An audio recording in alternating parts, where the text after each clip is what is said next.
Okay, welcome home to Torah. Welcome to the Yiboneh Midrash, and a very, very warm welcome. I want to introduce this bombshell class for all those Jews listening. You should understand the richness of our heritage and the importance of keeping the Torah. And for all those, we know there are non-Jews listening too, don't take it personally.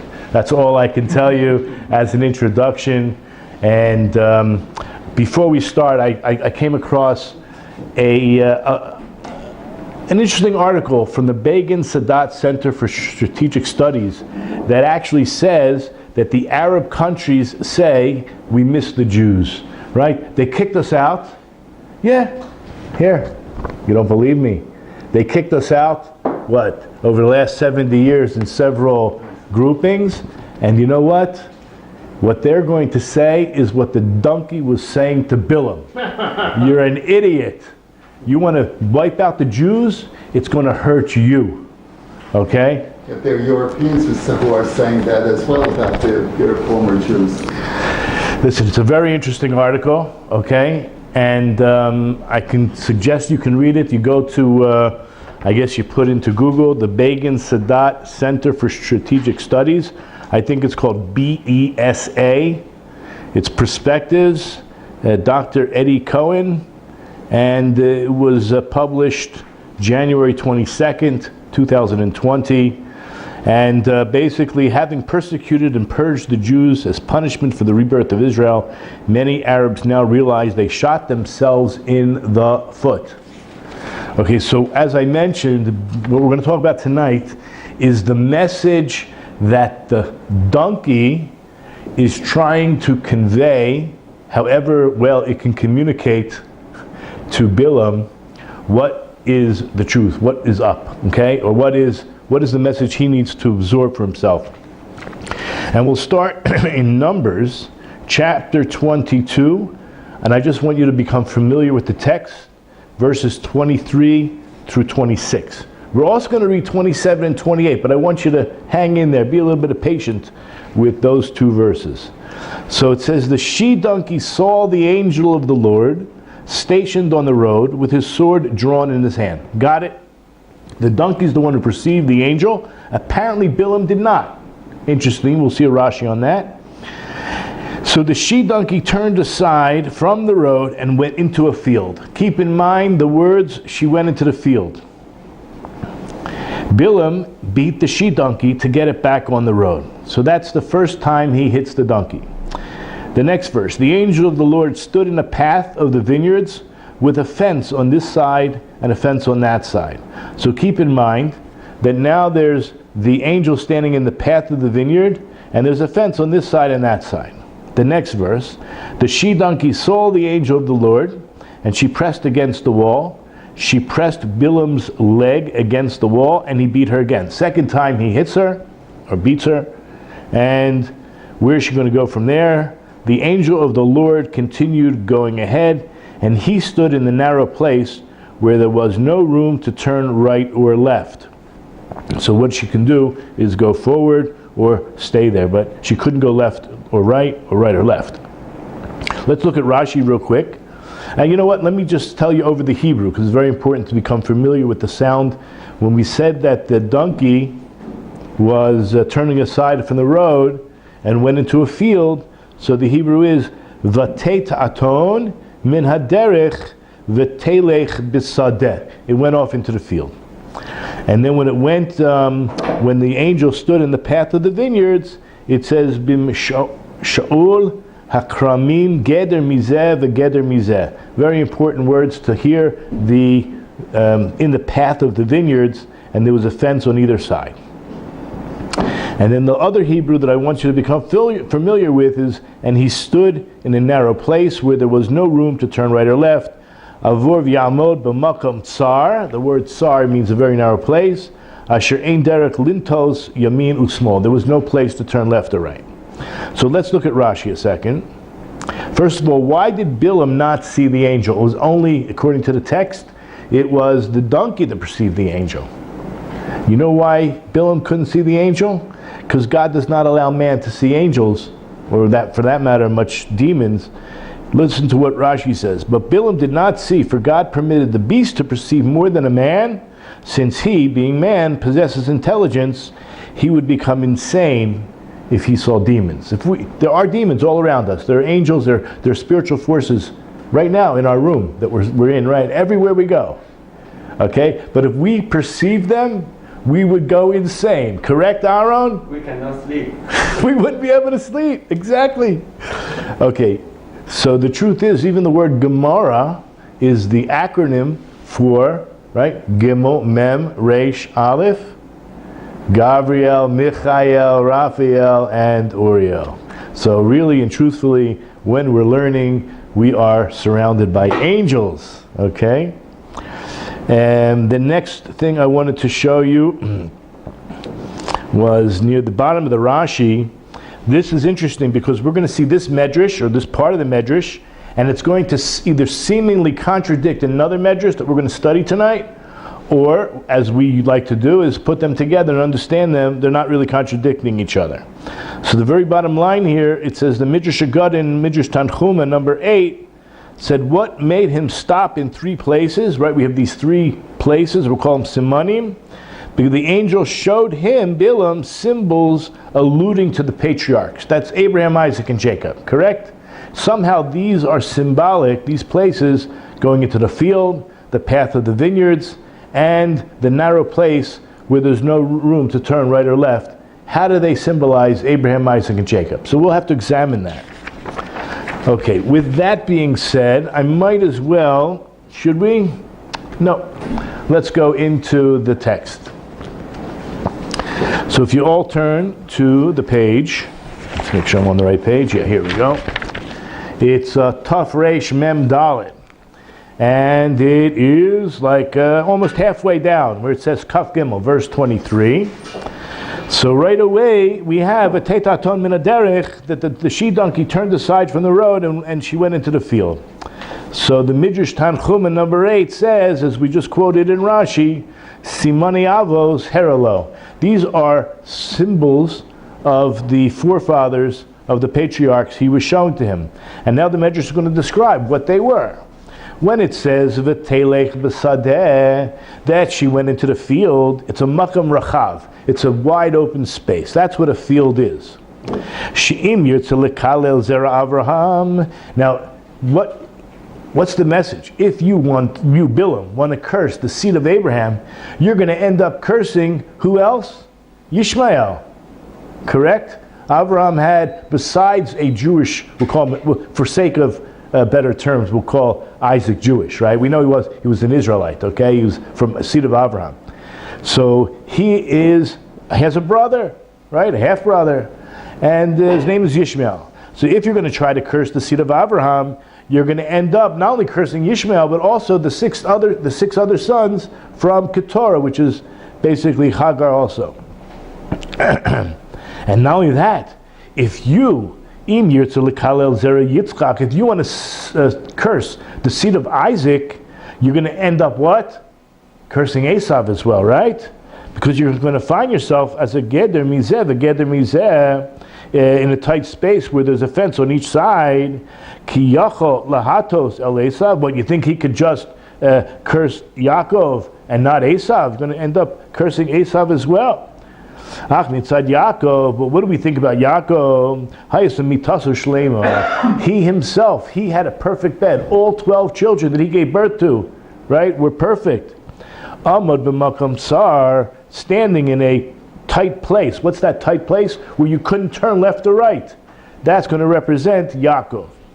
Ki mitzado ein derek lintos yaminu small. Okay, this is not so easy to understand, but keep in mind, at this point, we're just describing the medrash that describes how the simanim is representative of the patriarchs. But right away, the Kli Yakar is going to quote, later on it says, let's read it.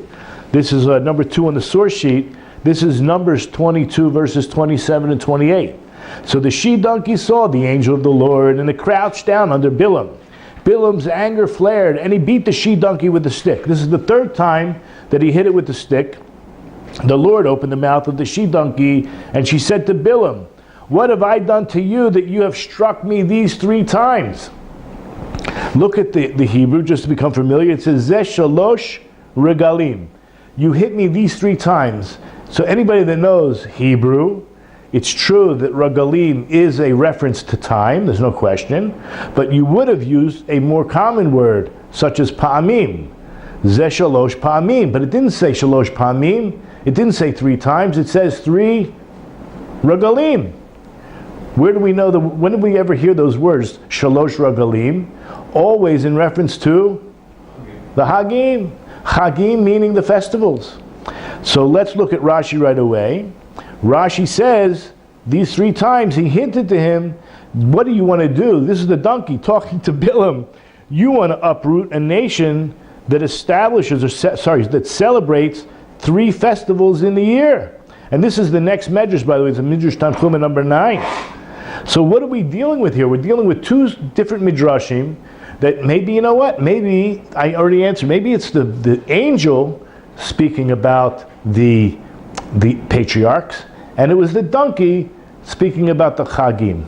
But either way, we're going to investigate these 2 Midrashim that seemingly are either going in totally different directions or contradicting each other on some level, that there's no contradiction whatsoever. Okay, let's go back into the Kli Yakar. Just for those who are new, I want to mention that we use a lot of text here. And I do my best to translate and to explain as we go along. You could find these texts, by the way, if you go, I'm going to just point down below, in the YouTube description box, there's a link. You just have to find which book you're looking for, whether it's Genesis, Exodus, Leviticus, Numbers, or Deuteronomy, and the Parasha, and figure out which year, and you can find the source sheets. And I suggest you use them. This way you can learn Hebrew like all the rest of the people that are here in this class and enjoying the class because they're actually learning Hebrew at the same time. Right? Okay. Okay, so let's go to that next paragraph. Umediktiv Rashi, from the very fact that Rashi writes, Zeh shalosh regalim, you struck me these 3 times. What was the message? Ata rotzeh la'kor uma hahogeget shalosh regalim. As I have on the English source sheet we just read, basically you want to uproot this nation. We're talking about the nation, the Jewish nation, that celebrates 3 times a year. Shema mina, what do we hear from this? What does this infer? That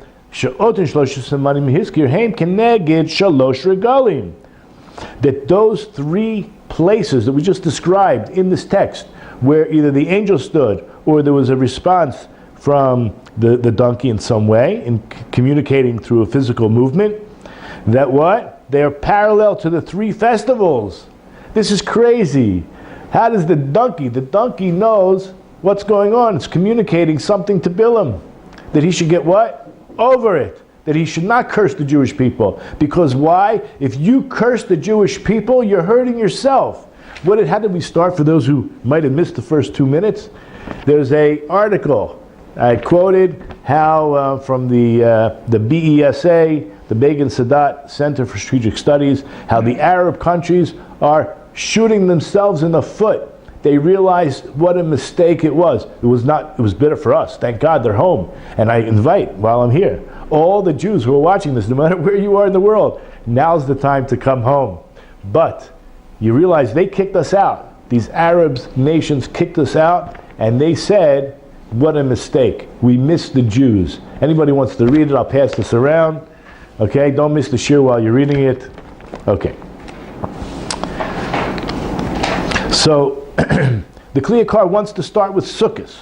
Umatchil min Sukkot. Why? Asher b'chodesh Tishrei, which is Rosh Hashanah. That's where the new year begins, by the way. I know there's a lot of confusion. I mentioned this in the past. There are messianics, there's people that just are not familiar, or they want to invent their own religions. But basically, I have met people that say, Chaval, you Jews have it all wrong. You celebrate Rosh Hashanah in the 7th month, and the New Year is really, it says in the Torah, that Nisan is the first month to you. Well, I have news for you. Look at Exodus 23, verse 16, number 4 in the source sheet. And the festival of the harvest, this is talking about Shavuot, That's when the actual harvest takes place. The first fruits of your labors, which you will sow in the field. That's the produce is left to dry during the summer, and then when you gather it in, the festival of the ingathering at the departure of the year. Departure of the year is going to happen in the 7th month, right? That's the transition from the end of the year to the beginning of the year, when you gather in the products of your labors from the field. So the Hebrew that we're looking at is bi'aspecha es ma'asecha min hasadeh.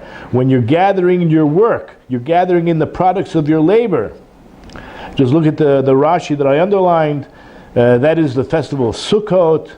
For during the entire summer, the grain dries out in the fields, and on the festival of Sukkot, they gather into the house because of the rains that are about to fall. So when is the new year? When the old year ends.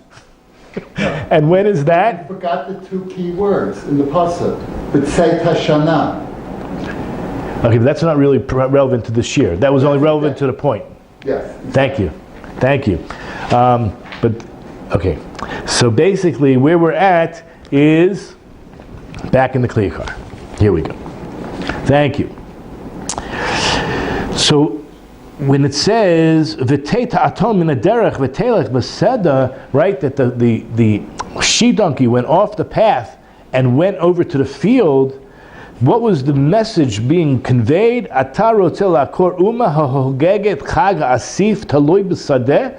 want to uproot the nation that celebrates the festival of Sukkot, that celebrates the festival where the ingathering of the produce that's dependent on the field. Ubo, and on it, on the festival of Sukkot, what happens? Makrivim Yisrael Shivim Porim.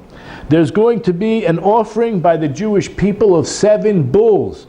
Aaron, this answers your question. Why it doesn't say parot, it says parim, and I have the text here as well. We're not talking about female cows, we're talking about male bulls. Okay? And what happens as a result? If you uproot this nation that celebrates Sukkot, meaning that they are going to bring the 70 offerings, these 70 bulls for the nations of the world, it's going to kill you. You will suffer. You're going to suffer. Why? Anybody want to take a guess? For a lot of reasons. Not just one, right? That this helps expiate and mekaper, atone for sin. But the main reason is going to be because we're judged for rain during Sukkot. And those, we'll see it later in Zechariah 14, B'ezrat Hashem. There's a lot to talk about this Gemara, but I'm going to pass through it right now and we'll get to it later. But basically, that if you stop the Jews from keeping Sukkot and offering these karbanos, you will suffer, as we'll see in Zechariah 14, where the leaders of the nations will come and offer up and practice or observe Sukkot. Okay. So basically the line says, Im kain bitulam, if you're going to create a situation where the Jews are no longer observing Sukkot, garim bitul kol umos, you're basically causing a destruction on the whole world. Okay, then afterwards, where did we come to? Bimshol hakramim, to the paths in the vineyard. And this is going to represent the festival of Pesach. What does Pesach represent? The time that we left Egypt. Okay, Zman Yetziat Mitzrayim. As it says, if you look in Psalms chapter 80, verse 9, you'll find that, and number 6, you uprooted a vine from Egypt, you drove out nations and planted it. Gethin mi Mitzrayim tasiya, tigaresh goyim b'teha. Okay, so not only is the vine, which is the Jewish people, removed from Egypt and traveled to the new place, but in the new place, you're going to throw out the nations and plant us in their place. That's what that verse is referring to. So this hints to what? We said this hints to Pesach. And why? Ki hadin noten lakor hakotzim v'lita gefen. What is normally done and what makes logical sense is that what you normally do is you get rid of the weeds before you plant the good stuff. In this case, the vineyard. So what is the donkey, or what is the angel through the donkey conveying? Why are you switching the process? What do you want to do? Get rid of the geffen? You want to get rid of the Jews and on account of the weeds? Okay, so like I said, please, any non-Jews listening to this, don't take it so personally, especially if you're a righteous Gentile. You know you have a place in the world to come. You can even become a righteous Gentile, a ger toshav, and B'ezrat Hashem one day live in a Jewish community or live here in Israel. Anyway, v'derech ha-geffen, the way the geffen works, shehu nirpas b'raglayim. What do you produce from grapes?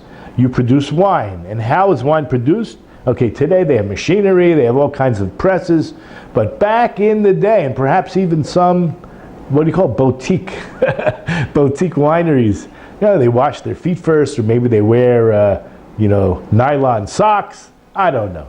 Anyway, they would use their feet to stamp the grapes.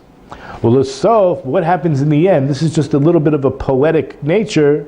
Hayayin mapil ezeh harofsu b'shoshteha.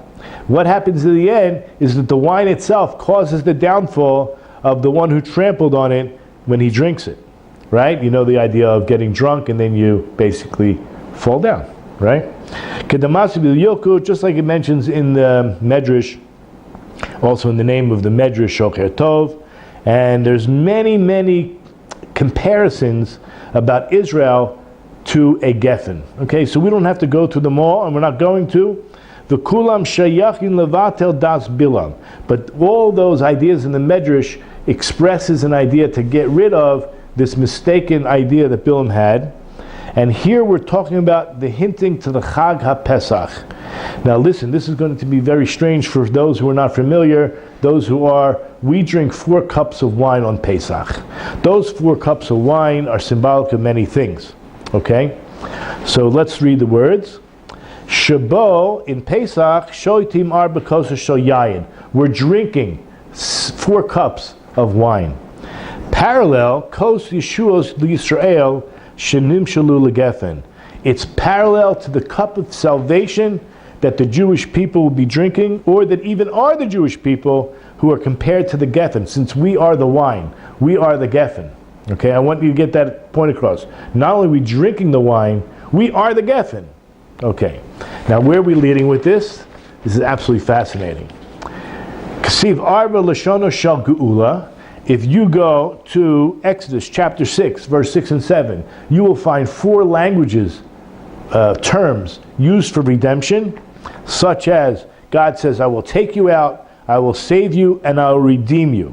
Now that's 3 in the first verse, and there's 1 in the next verse. And I will take you to me to be a people. So in Hebrew, it goes like this. It's beautiful, right? Hotzeisi eschem, I will bring you out. V'hitzalti etchem, I will save you. V'go'alti eschem, and I will redeem you. But the last one, ulekachti eschem, and I will take you, is in a separate verse. And I'm bringing that up for a reason, because he's going to point it out later. We will point it out later why it's in a separate verse. While we're here on Psalms 116, verse 13, I shall lift the cup of salvations, kos Yeshuas esu v'shem Adonai yekra, and I will call out in the name of the Lord. Okay, so that is the Jewish people. The Jewish people call out in salvation, especially on Hag Sukkot, on Hag Pesach. But now this is where it gets really risque. Is that a word for this purpose? I don't know. But basically, u'kinegdam hakadosh baruch hu mashke lumos arba kosos tare'ela. Ra'al is poison. For some reason, Hashem is causing to drink the nations these 4 cups, parallel to the 4 cups of salvation that the Jews are drinking. The nations will be drinking 4 cups of poison. So how do we know that? Look in number 9. I'm only going to go to the 3rd opinion down here. We already discussed the first opinion. It's interesting that the cup is used 4 times in Yosef's interpretation of the dream to the cupbearer. You can read that on your own.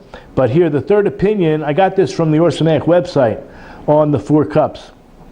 The 3rd opinion posits that the 4 cups refer to the 4 great empires. These are the Malchiot, which subjected Israel after Egypt, and whose punishment was portended by a foretold mention of their drinking from a cup of God's fury. Okay? Listen, it's in the Tanakh.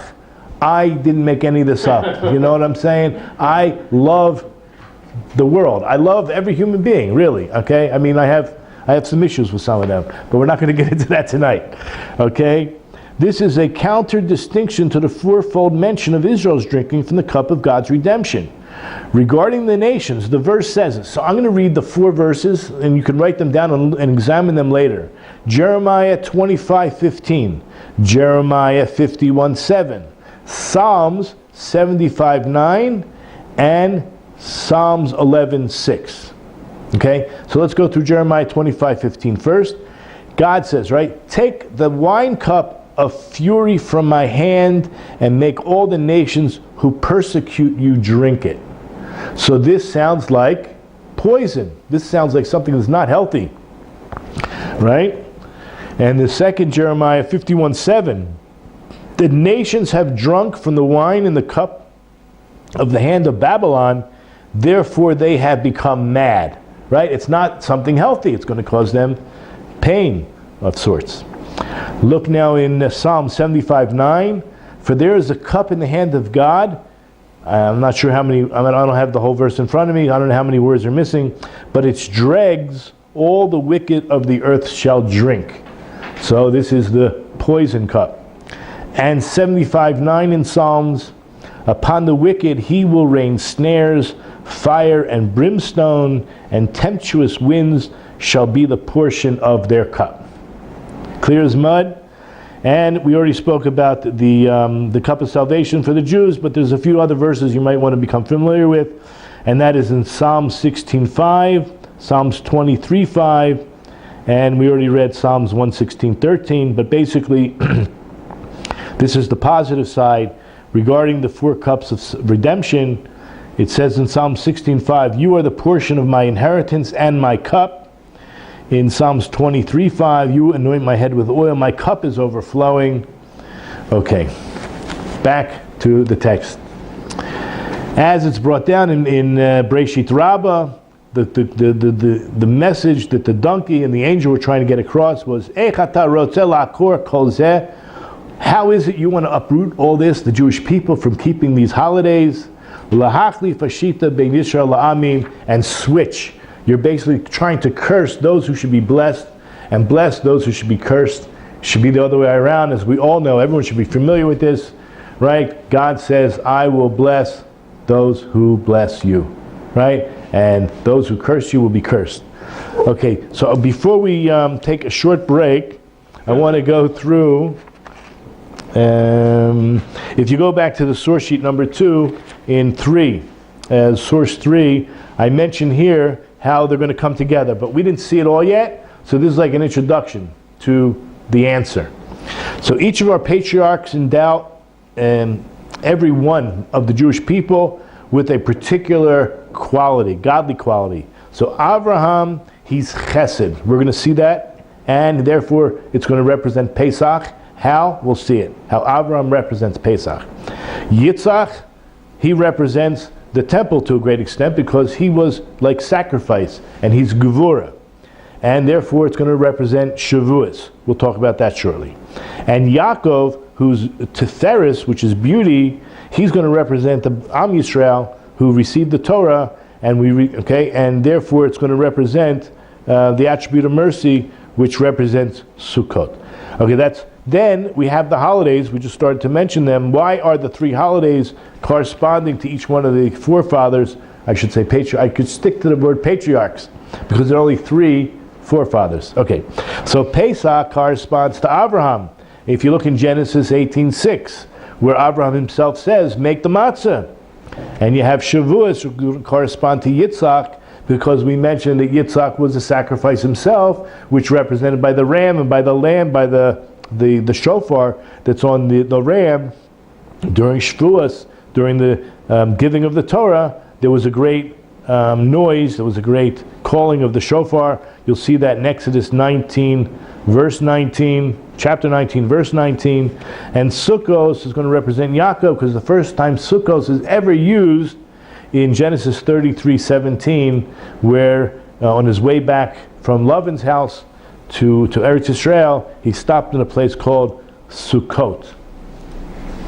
Okay, so basically, the Achar it says, we mentioned, the Yamod b'makom tsar, right? He stood in a narrow place. Asher ein derek lintos yaminu small. There was no place to turn right or left, and that's going to be parallel to Shavuos, called Etzeres. Why? Shabo kiblu es Torah. On Shavuos we received the Torah. If you look in Proverbs chapter 3, verse 16, it says, Orech yamin biyamina, u'bismola oishev v'kavod. So it's a length of days. We're talking about the Torah, wisdom.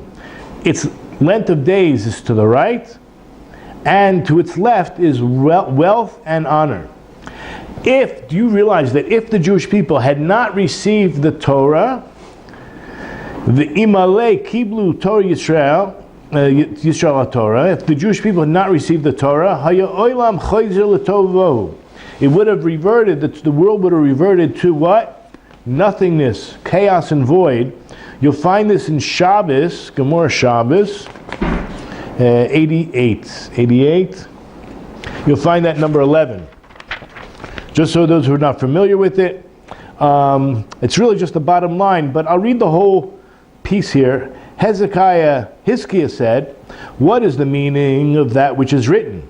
It's in Psalm 79:6, I think. You caused sentence to be heard from heaven, the earth feared and was silent.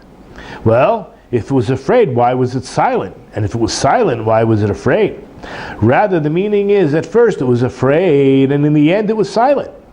You caused sentence to be heard from heaven. Refers to the revelation at Sinai.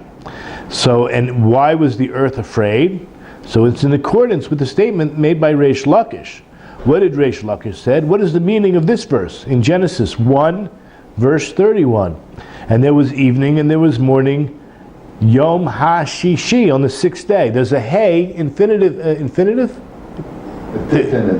Definitive hey. Thank you. Hashishi. Why? All the other days, right? Yom Echad, Yom Sheni, Yom Shlishi. But here you have Ha-Shishi, definitive hey. Why is there a superfluous letter hey? Definitive article. There you go. Definite article, which does not appear by the other days. It teaches that the Holy One, blessed be He, established a condition. The whole world was conditioned, meaning Taloi was just hanging. If Israel accepts the Torah on the sixth day of Sivan, that sixth day you will exist. Heaven and earth will exist. And if they don't accept it, I will return you to the primordial state of chaos and disorder. Therefore, the earth was afraid until the Torah was given to Israel, lest it return to the state of chaos. Once the Jewish people accepted the Torah, the earth was calmed. Okay, so that reiterates what we just said, that if, God forbid, the Jewish people had not accepted the Torah, then the whole world will revert back to Tohu Vavohu. So guess what? If the whole earth reverts back to Tohu Vavohu, guess what happens to the Goyim, to the Gentiles? Everyone's given like a end of, it's gone. Hayukolo b'telim. So what's the angel and the donkey trying to get across? You want to get rid of the Jews? It's only going to hurt Jews. They celebrate the festival of Shavuot. We need it, right? It's necessary for the Goyim to have the Jews celebrate this holiday, not only the nations, but also all of creation, even the angelic forces as well as the animal forces. Everything, right? Everything is dependent on the Jews accepting the Torah. The Choliyot, it's very possible that when we talked about the pathways of the vineyard, when it hints, Atara Telakur Uma Hoheget Hag HaPesach, that you wanted to uproot this nation that celebrated the festival of Passover, the Shotim Bo Arba Kosos, remember we said that they drink the 4 cups, Keneged Arba Malchiot, we're going to see the Balaturim.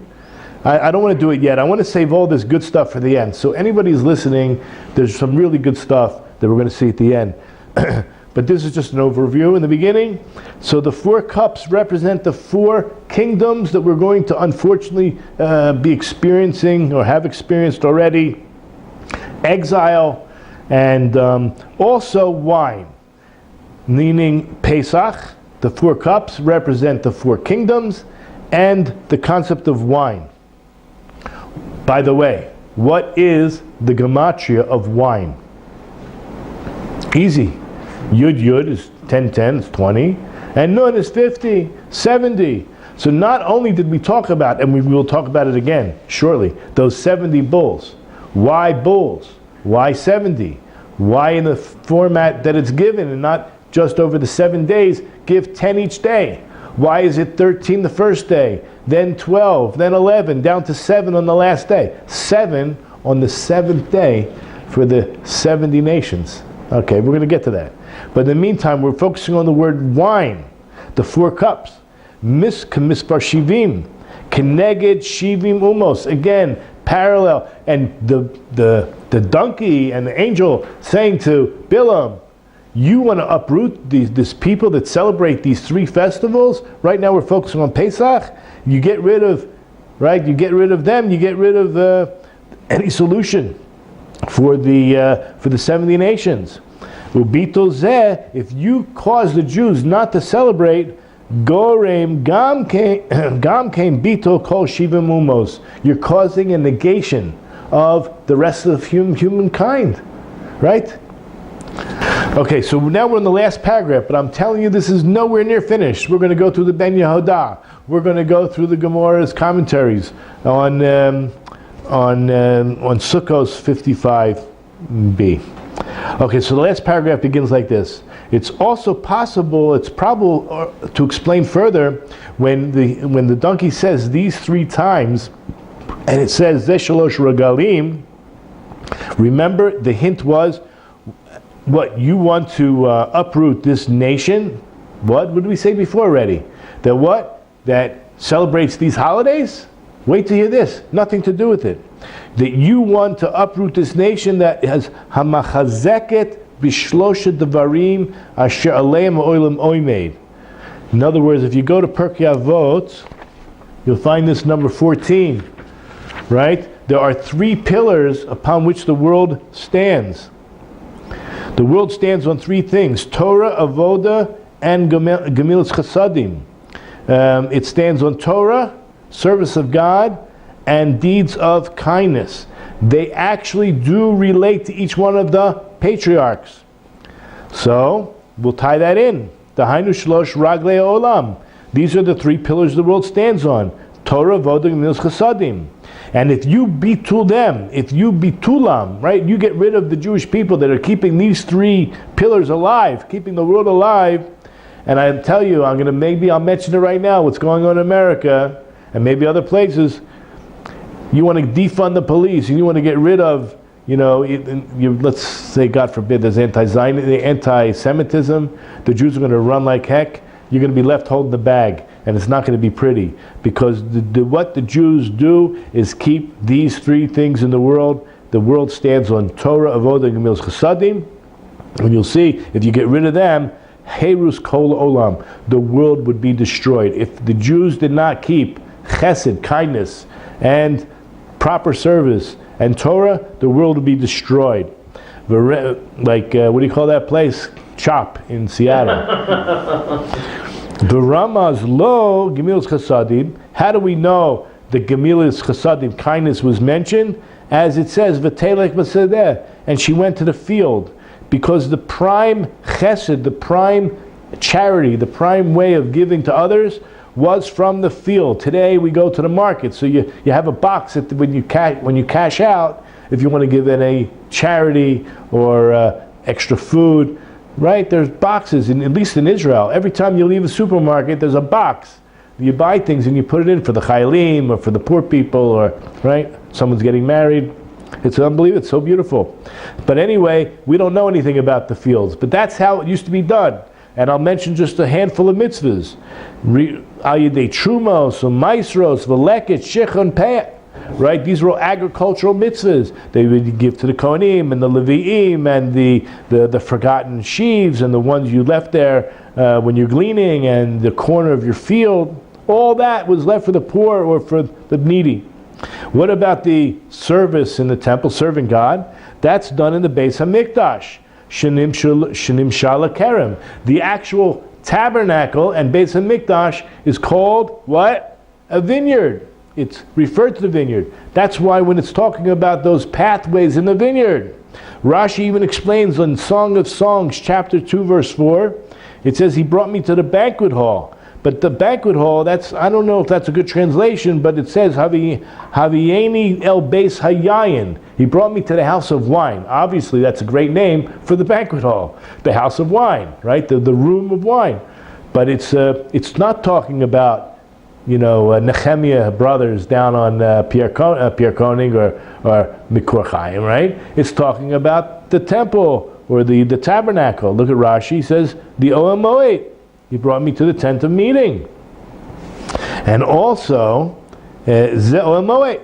And regarding the Ohel Moed, look in Song of Songs, chapter 7, verses 12 and 13. So come, my beloved, let us go out to the field. Let us lodge in the villages. Let us arise early to the vineyards. You can look at Rashi on that. Let us arise early to the vineyards. These are the synagogues and the study halls. That's basically the Ohel Moed, the concept of the temple, Miyat, a miniature temple. Let us see whether the vine has blossomed. These are the students of the Torah. And the tiny grapes, whether they have developed or not. When the blossom falls off, the grapes are discernible. This is the development of the Smadar, and he compares the students of the Mishnah to them. It goes on and on and on, and it's talking about the beauty of the Jewish people. So let me just finish this one paragraph, and then we're going to go deep down the rabbit hole. So this paragraph finishes like this. But Makam Tsar, Asher Ein Derek Lintos, Yaminu Small, in that very narrow place where it couldn't move left or right or left, it's hinting to the Torah. Simply, right? We all know the Torah is yashar, straight, right? And you have no real maneuvering power to go too far in any direction. That's it, you go straight. And even by the Sanhedrin, when they tell you what to do, you have to do whatever they tell you to go. If they say left is right or right is left, you have to follow them. So basically, again, straight. You do whatever they say. You can't manipulate and go your own way. Okay? Everything we discussed according to the Klikar is proper and true.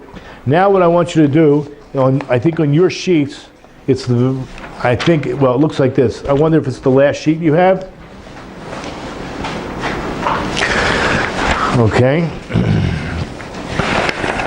That's what it looks like. It's the Ben Yodah. Here we go.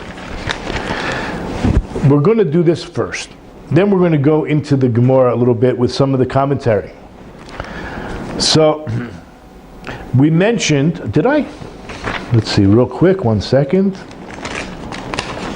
We did the Gemara, maybe not. I'm going to do the Gemara real quick so you're all familiar with it. Do we have it on the source sheet? Yeah, I think we did. Where is it? It's in the beginning, right? What number is it? The Hebrew on the last sheet? No. I'm looking in the English sheets I gave you. Oh, are you serious? It's the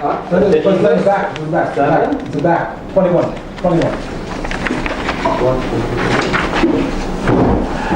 No, we're not there yet. Okay, so I apologize. I'm going to tell it over to you now.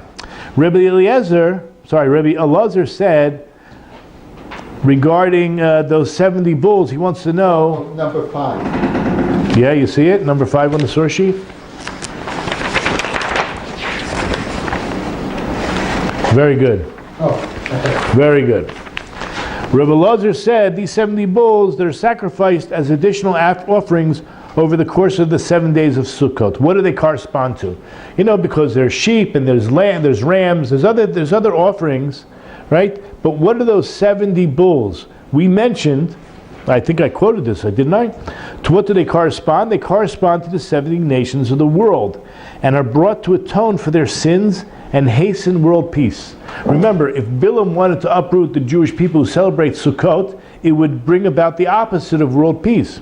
So why is a single bull offered on the 8th day, meaning the Shmini Atzeres? You have 70 bulls, as I mentioned. On the first day you have 13, then there's 12, then there's 11, all the way down to the 7th day, 7, and then the 8th day, 1 bull is brought. The Gemara cites a parable about a king of flesh and blood, a human king, who says to his servants, in the beginning he says to his servants, prepare for me a great feast. It's going to last several days. So a great feast for 7 days, it says several days. When the feast concluded on the last day, he said to his beloved. So in the beginning he said to his servants, great feast. Towards the end he said to his beloved, prepare for me a small feast, so I can derive pleasure from you alone. Think about it. When you go to a great feast, why are you going? For the food. If you're going to a small feast, why are you going? For the company, right? For the host.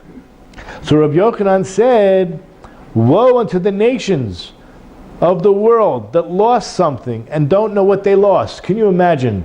This is the article we read in the very beginning. Only 70 years later, or 50 years later, 40 years, however many years the different nations, the Arab nations kicked out the Jews. They're kicking themselves. That we say we shot ourselves in the foot. If you read the article, you talk about they were all finance ministers. They opened up all the banks, all the commerce. Unbelievable what the Jews have done in every country they've ever been in. And it's only after they kick us out they realize what a mistake, what a tragic mistake. But you know what? We do belong here. So anyway, for the Jews who are listening, sell now, get out. Anyway, they don't even know what they lost. When the temple's standing, the 70 bulls are sacrificed on the altar during the festival of Sukkot, and that atones for them. And now that the temple is destroyed, who atones for them? Okay, so with that in mind, I want to now go to the Ben Yoda. And we're only going to use this in the beginning because we have several other sources to go through. It looks like this. I did send it to you guys. So when he's commenting on the idea that God said to his beloved, make me a small Suda so I could benefit from you. I can benefit from you. I'm not coming for the food. I'm a small meal, a small banquet, a small meal shows I want to have the relationship with you. Should I translate it as I'll just say it in English. So the explanation is that if it was a large Suda, they would say, Suda means a meal. It was on account of benefiting from the meal because there's so much to choose from, there would be so much plenty, that's why I came to you. But if it was a small meal where you only have a small amount, obviously I'm not benefiting from the meal, but rather it's because of you that I came, but not for the meal, but for you. And this was the analogy, and now the Nimshal, what was it being compared to? The 70 bulls. That's what we're focusing in on. Those 70 bulls, they're going to be parallel to the 70 nations. I want you to know, I do believe on the source sheet. You'll find this on page 7. So I quoted some of the verses we're going to be going through. So in Psalm 72:9. So it's referring to the Melech HaMashiach. It's referring to the King Messiah, where it says in 72:9, may nobles kneel before him, and may his enemies lick the dust. V'oivav afar yilachechu. So the word afar is the dust. Now, if you take that word apart, there's an ayin, and then there's a peresh. Divided in two words. Ayin is 70, par is bulls. There's 70 bulls. She'en lehem ela rak shivim par. The word afar, this is referring to the word, as we said, afar. It comes out, it's like you're saying there's 70 of the bulls. This is the amount that it takes to lick it up. And what it's referring to, he says, go to Isaiah 49:23. This is also messianic. The king shall be your nursing fathers, and their princesses your wet nurses. They shall prostrate themselves to you, and their face on the ground, and they shall lick the dust of your feet. And you shall know that I am the Lord, for those who wait for me shall not be ashamed. So again, we're talking about those words. They shall lick the dust of your feet. Va'afar raglayich yilachechu. So the word raglayich is actually talking about your feet. But again, that's the same word used for the pilgrimage festivals, regalim. So we're talking about the afar, the 70 bulls that are on your festivals, that they will be consumed. Perush, that the 70 bulls of your festivals, meaning the Moadim, the actual festivals themselves, Moadim.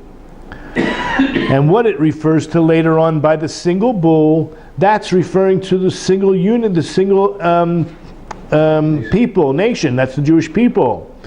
So he explains, now this is a little bit difficult because apparently he had the wrong word and he corrects himself. But if you look in Job, chapter 19, verse 25, he's not quoting the word yadati, he's quoting the word amarti. But it doesn't matter. He then corrects himself. Ani amarti goali chai, I know that my Redeemer lives. The word yadati is what is actually in the verse, but he's misquoting it. But it's the last part anyway that he wants you to see. And the last on earth he will endure. So those words is the acharon al ayin peresh, the last one of the 70 of the bulls will endure. That's what he's referring to. And that is the Jewish people, by the way, because that last bull, the 71st bull that we're going to offer up on Shmini Atzeres, is really for us. It's the small banquet feast.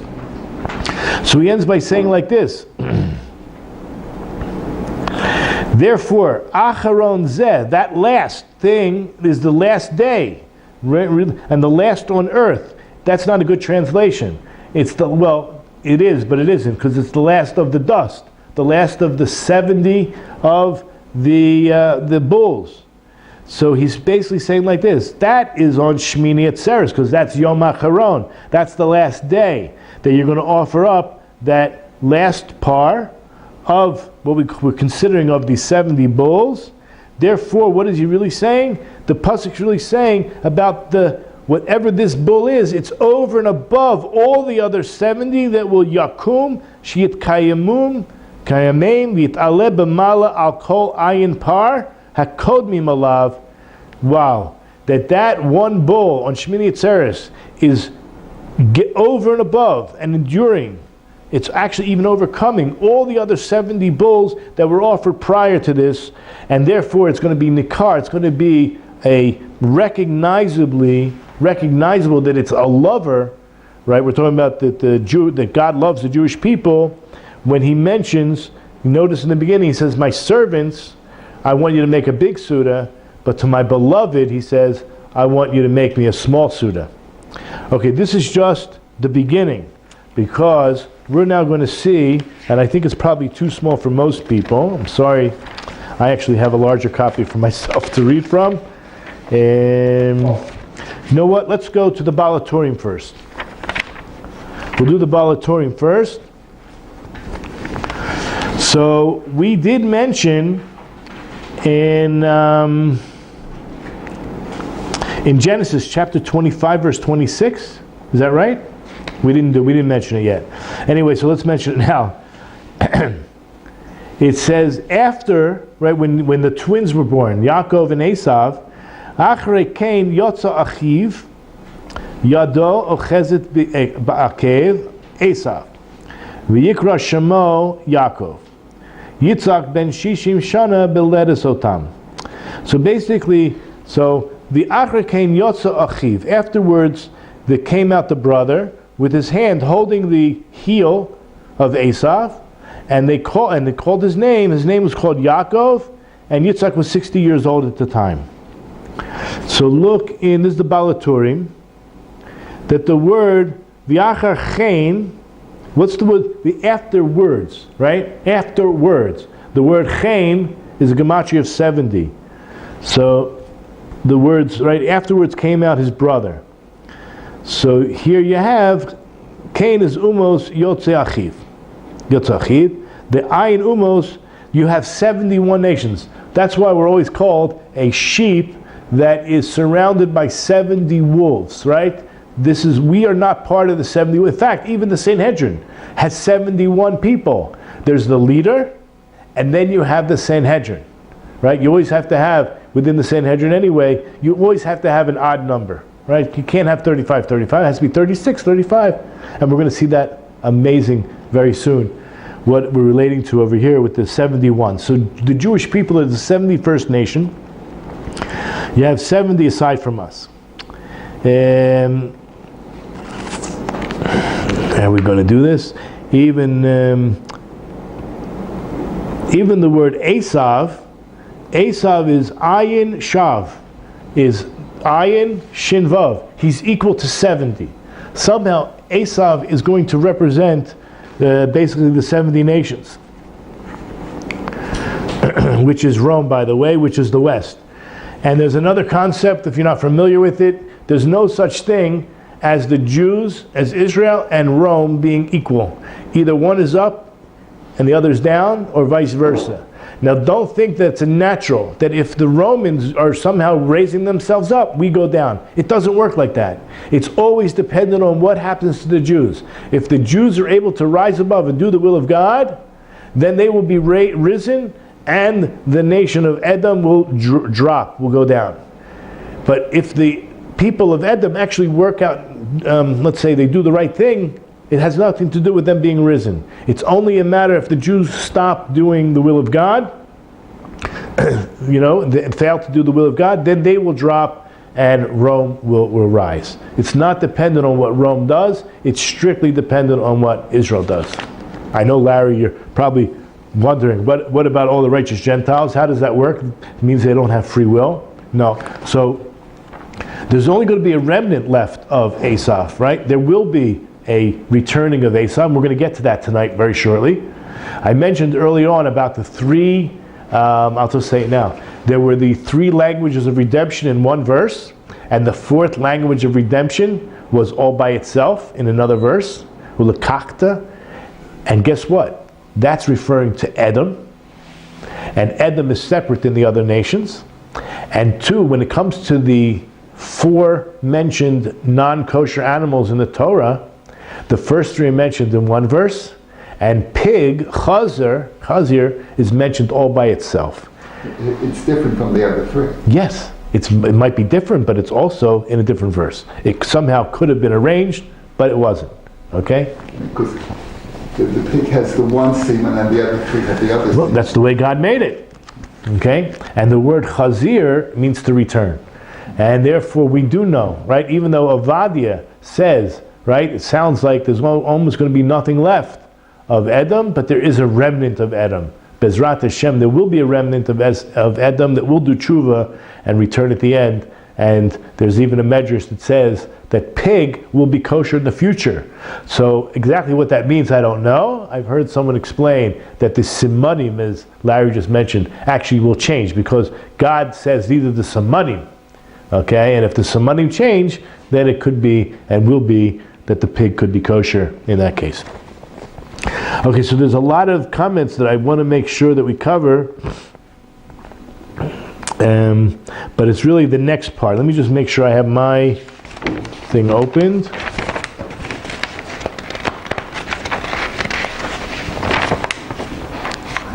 Okay. Let's go now. You'll see it on the bottom part with the commentary on Sukkot 55b. Here it is. So the question is, Why did Rabbi Elazar ask? He asked the question, what about these 70 bulls? What do they represent? Why did he only ask about those offerings? So Hatam Shechipes Rabbi Elazar Tam Dafka La'ayin Parim, the reason that Rabbi Elazar specifically asked about the 70 bulls, V'lo Shar Karbanos, and not about the other offerings. So the explanation, the Aruch LaNer, was that all the other Karbanos, they're equal every single day. Every single day, they're the same amount. Again, when it came to these offerings, you have 13 on the first day, and one less each day. Very weird. Haparim hamitma'atim v'holchim. They're constantly going down and diminishing. Therefore, he asked, why is there a change? Why is there a difference specifically about the cows, about the bulls? So he answers, v'yeshesh shehem keneged ayin umos. They're parallel to the 70 nations. I want to read the rest, and then we'll go into the commentary on this. Umashalo heviyu b'kol yom eser. The very fact that we don't bring during those 7 days 10 each day, which obviously would equal 70 as well, this is a siman and a hint to the nations that what? Diminish. It's a hint to the diminishing of the nations. I said don't take this personally, right? Because you shouldn't. Because if you're a righteous Gentile, you're excluded. Good to Isa b'medrash, as is brought down the medrash, this hints to the diminution or the diminishing. What's the word? It's probably a word. Diminution of the nations. Fine. So let's now look at the commentary on that. There's a Mechilta Shlomo. I'm sorry, it's a Meleches Shlomo. The book is called Meleches Shlomo, and he explains specifically during the Hag of Sukkot that we bring the Korbanos parallel to the nations of the world, according to what it says in Gemara Avodah Zarah, Gimel, side A, that in the future Hashem is going to give the mitzvah of Sukkah to the nations, but they will kick it in anger. Now that's where maybe just we'll go to Zechariah real quick. Should I do that now, or let me just read a little bit further. 1 second. So it happens to be that the Aruch LaNer explains that also on Pesach, right, the world is judged for grains, and on I skipped something, didn't I? Yeah. Okay, going back. Sorry. So they will be celebrating. Why is it that the nations will be celebrating Sukkot? Do you understand what I'm saying? They're not going to be celebrating Shavuos. They're not going to be celebrating Pesach. They're going to be celebrating Sukkot. And that is because the world is judged for water.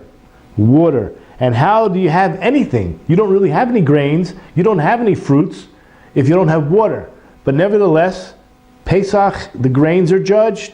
Shavuot, the fruits are judged. And on Shavuot, on Sukkot, water is judged. Because water you need for life. It's going to be very important to be judged properly. So basically, I keep losing my place. Yeah. So the Aruch LaNer says that even on Pesach, we're judged for the grains. On Shavuos, we're grained for the fruits. However, since there are 3 keys that are still in the hand of God, and one of them is the key of rain. And therefore, since it's still in God's hands, there has to be some kind of, I don't know what the word I'm looking for, you have to earn it, basically. Now, it's not going to come to you for free. Therefore, the korbanos, the offerings are necessary on account of what? On account of the water, which is not necessary by all the other things that are underneath the power of the, let's say, archangels or different powers that God distributed, because people receive them no matter what, even if they're not deserving of them. Now, there is written that the judgment of water is much more strict. It's obviously much more important to be judged for water because all of life depends on it. Okay, so in a book called the Meshech Chachma, he asked, Shamash mevin dafka b'sukkos. Why is it specifically Sukkos? Because the non-Jews are what? You know why the Gentiles celebrate Sukkot? Because the Gentiles can't really relate to all the miracles that took place when we left Egypt. Nor did they receive the Torah, so it's not going to really relate to what? To Shavuos. However, they do recognize in the future, and hopefully those righteous Gentiles recognize it right now, that what? They're going to come to recognize that Hashem is the king of the earth. He fills the earth in all his glory. And therefore it comes at the very end, the time of collecting. That's unbelievable. We spoke about earlier. Be'ez ha'asif, at the time of not the harvesting, but the time of the ingathering. Yavu lahodos, they're going to come and praise Hashem for all the good which happened to them, and then Israel will not sin anymore. And a book called the Emek HaDavar says that even in the future, the Goyim will celebrate, and they're going to come to Israel for Sukkot. Look in Zechariah chapter 14. It says, chapter 14 verses 16 through 19, it says, and it will be that all who are left over from all the nations who invaded Jerusalem will come up every year to worship the King Hashem, Master of the universe, and to celebrate the festival of Sukkot. Okay? And I want to skip down a little bit. So it says like this. What time is it? Oh wow. Okay. I just want to mention that this is a very interesting idea. We did mention that Edom is like all 70, but really there's a division. There are two main nations, and that is Edom, which is the West, which is Christianity, and Yishmael, which represents Islam, that between, I'll just read it here, that between the 70 nations, 35 are on one side, and the other 35 are on the other. Exactly, equals 70. So in the Chidushei Agra, he mentions the Iker Ayin Umos, the prime of the 70 nations, or the leaders of the 70 nations, are both Esav and Ishmael. And you come out that there were 35 of these 70 bulls, 35 representing Esav and 35 representing Ishmael. So how does he say it? Because there are, if you go, you don't have it, but I have it, so I'm going to just explain it. If you go to Numbers chapter 29, verses 1 through 39, you'll find the verses referring to the 70 bulls.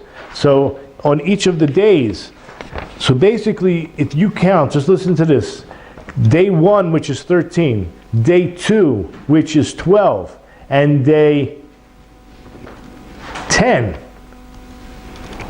How many bulls? Sorry, day 10. Day 4, which is 10 bulls, you have 35. And during those days, it says like this, Usir Izim. Sir Izim is referring to Ishmael. So 35 Sir Izim are brought on the first day, the second day, and the fourth day, which equals a 35.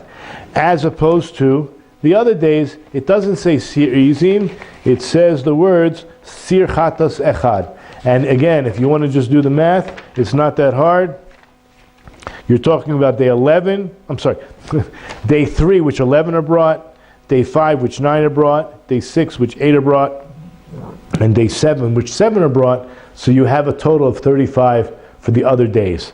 And therefore you have division between the two. So basically, did I read all the comments I wanted to? Yeah, so I just want to sum this up, okay? I want to kind of sum this up. That, how did we begin? If the nations would have realized what they were going to do by destroying the temple, or even by just trying to destroy us, as was the message given over to Bilaam, it's going to be detrimental to the nations. It's going to be detrimental to you. Okay? So that's the message. Please, every Jew should hear this message. You, right, my Rosh Hashiva of Noach Weinberg, he said one person has so much potential. They can change the world. It takes one person to change the world. So that's meaning every one of us has such positive aspects to us. If you realize what the Jewish nation can do, and if you're a righteous Gentile, you're like, I'm going to say it, you're like equal to a Jew, man. I'll just say it. You're like equal to a Jew. So, right, you go to heaven, right? You have the world to come. You're blessed. So how much power do we have? How much ability, how much koach, how much potential do we have? It's unbelievable. But you know what? The same thing applies in the other direction too, right? That we also have the power to be corrupted or to corrupt and destroy. So keep this in mind. Anyone who has the power to destroy also has the power to improve. And that's the message, right? God forbid that we should think that God created the world for nothing. There's a purpose, and everyone has their purpose, and you have to tap into it, right? It's so powerful. You're created in the image of God, okay? So don't, like, what did Bilaam do? I mean, he had to be told, if you destroy another human being with the potential, right, you're only going to hurt yourself. These people, whether they're called Jews or righteous Gentiles, these people have the ability to make a tikkun of the world, to fix the world. Fix yourself, you fix the world. Anyway, so that's my message, and I hope I didn't offend anyone. Please, I apologize if I did. If you're watching this, it means you made it to the end. So I congratulate you, and I wish you Shabbat Shalom and a great life.